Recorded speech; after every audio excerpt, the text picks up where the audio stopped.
Welcome friends, প্রত্যেকে স্বাগত আমাদের ইউটিউব চ্যানেলে। যে সমস্ত ভিউয়ার্সরা প্রথমবার চ্যানেলটি দেখছেন তারা অবশ্যই চ্যানেলটিকে সাবস্ক্রাইব করে নেবেন এবং চ্যানেলের পাশে থাকা বেল আইকনটি প্রেস করবেন যাতে এই ধরনের খবরাখবর সবচেয়ে আগে সবচেয়ে দ্রুত আপনাদের কাছে পৌঁছিয়ে যায়।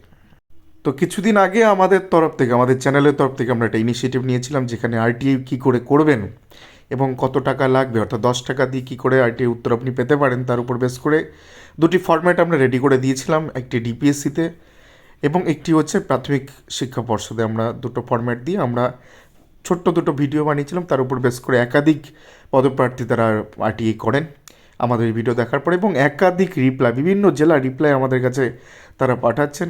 তো আজকে আমরা সেই বিষয়ে আজকেও দুটো ভিডিও আমরা করেছি। এটা 3rd নম্বরের ভিডিও, যেখানে 3য় নম্বর ডিপিএসসিতে 13 দিনের মাথায় আরটিআই উত্তর সেখানে আসলো। রকেটের বেগে আরটিআই উত্তর আসছে। 42,949 নিয়োগের যথাযথ উত্তর দিল এই পার্টিকুলার ডিপিএসসি। তো লাগাতার আরটিআই উত্তর কিন্তু আমাদের কাছে এসে পৌঁছাচ্ছে, এবং এই যে আরটিআইটা আপনাদের দেখাও, মাত্র 13 দিনের মাথায় কিন্তু এই আরটিআইটা এসে গেছে, এবং সেক্ষেত্রে অনেক জিনিস কিন্তু পরিবর্তন হয়ে গেছে। অর্থাৎ পুরনো আরটিআইয়ের উত্তরের সাথে নতুন আরটিআই উত্তর কিন্তু অনেক অমিল কিন্তু লক্ষ্য করা যাচ্ছে, এবং যেটা কিন্তু বঞ্চিতদের কপালে কিন্তু ভাগ্যের শিখে ছিটতে পারে। তো দেখুন, এই সেই নতুন উত্তর যেটা এসেছে সেটার ক্ষেত্রে তো দেখুন, এখানে আইটিআই যেটা এসছে নতুন করে, তার অ্যাপ্লিকেশান ডেটটা হচ্ছে 12/4/2024, অর্থাৎ এপ্রিল মাসের 8 তারিখে আমরা ভিডিও করেছিলাম। তারপরে এটা 12 তারিখের মধ্যে এটা প্রেজেন্ট করে যিনি পাঠিয়েছেন তিনি পাঠিয়েছেন।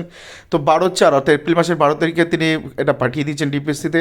তো সেক্ষেত্রে তিনি যেটা রিসিভ করেছেন, দেখুন 25/4/2024 তারিখে কিন্তু লেটারটা সেখান থেকে ছাড়া হয়, এবং খুব দ্রুত কিন্তু তিনি হাতে পান। অর্থাৎ 12/4 তিনি ছেড়েছেন, 12 এপ্রিল তিনি 25/4 কিন্তু পেয়ে গেছেন, অর্থাৎ 13 দিনের মাথায় কিন্তু তিনি উত্তরটি পেয়ে গেছেন। এবং সেক্ষেত্রে দারুণ দারুণ ইনফরমেশন এখানে আছে। একটা হচ্ছে কতটা অ্যাপয়েন্টমেন্ট ইস্যু করা হয়েছিল, সেটাও 1 নম্বর কোশ্চেনে জানার ফরম্যাটটা ছিল। তো সেক্ষেত্রে 1646টা ওখানে দিয়েছে। আর দেন পরবর্তী ক্ষেত্রে কতগুলো জয়েন করেছে 1624, এবং লাস্টেরটা আপনাদের দেখতে বলবো যে how many candidate war appointed in the total under Nadia DPSC 1 April 2017। ভীষণ ইম্পর্টেন্ট এটা। 1 এপ্রিল 2017 সালে এখানে কতজন নিয়োগ পান, সেটা 1395। এটা কেন আমি বলছি গুরুত্বপূর্ণ, এটা আপনি পরের ফেজটা আমি দেখো, পরের স্লাইডে, এটার জন্য আপনারা ওয়েট করুন। তাহলে প্রথমটা ক্ষেত্রে কতটা অ্যাপয়েন্টমেন্ট ইস্যু করা হয়েছে, সেটা হচ্ছে 1646।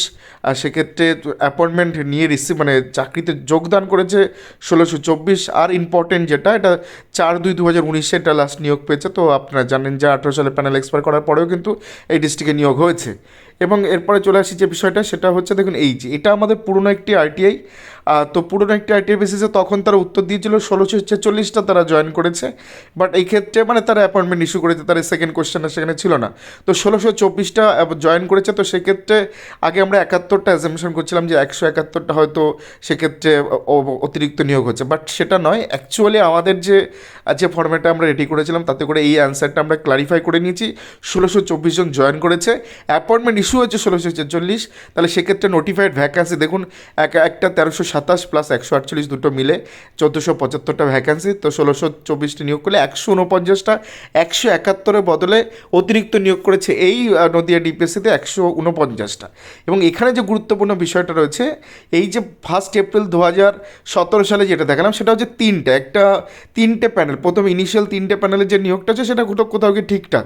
পরবর্তীতে এসএমএস চালাচালি করে 11টা অ্যাডিশনাল প্যানেলে অতিরিক্ত কিছু অবৈধ নিয়োগ করে এই জেলাতে, সেইটা যদি আমরা ধরে নিই তো 1475টা ভ্যাকান্সি এবং 1395 ফ্রেশ রিক্রুটমেন্ট, তাহলে 80টা কিন্তু এই জেলায়ও কিন্তু নন জয়নিং কিন্তু হতে পারতো। বাট ওই যে রাতারাতি অন্ধকারে চালাচালি করে, এসএমএস চালাচালি করে, ইমেল চালাচালি করে লিস্ট পাঠিয়েছে প্রাথমিক শিক্ষা পর্ষদ, সেগুলোকে প্যানেলভুক্ত করে আবার বেশ বাসুরের কোম্পানি আবার পাঠিয়ে দিয়েছে ডিপিএসসি সেগুলো মানে বোর্ড সেগুলো ডিপিএসসিতে পাঠিয়ে নিয়োগ করে দিয়েছে। তো এই জেলায় কিন্তু অতিরিক্ত নিয়োগটা এইভাবে হয়েছে, ওই অ্যাডিশনাল প্যানেল হচ্ছে যেগুলো টোটালটাই অবৈধ। 2200টার কথা বলছি। তো যাই হোক, এই ছিল মোটামুটি আমাদের এই নদিয়া ডিপিএসসির নতুন আইটিআই তথ্য। আশা করি ভিডিওটা আপনাদের কাছে খুব প্রাঞ্জলভাবে আপনারা বুঝতে পেরেছেন। তো আইটিআই করলে কিন্তু উত্তর পাওয়া যাচ্ছে, সেক্ষেত্রে একাধিক রহস্য কিন্তু এখান থেকে ভেদ হচ্ছে এবং আসল সত্য কিন্তু উদ্ঘাটন হচ্ছে। তো কোথাও কি নদিয়া জেলাতে ওই অ্যাডিশনাল প্যানেলে অবৈধ নিয়োগগুলো বাদ গেলে 80টা কিন্তু নন জয়নিং সিটে চাকরি হতে পারে, এমনটাই কিন্তু সম্ভাবনা করা যাচ্ছে। তো যাই হোক, এই ছিল আজকের ভিডিও। আশা করি ভিডিওটা দেখে আপনারা উপকৃত হয়েছেন, এবং অবশ্যই চ্যানেলটিকে আপনারা সাবস্ক্রাইব করে নিন এবং লাইক শেয়ার কমেন্ট করে চ্যানেলটির সঙ্গে থাকুন। ধন্যবাদ সকলকে।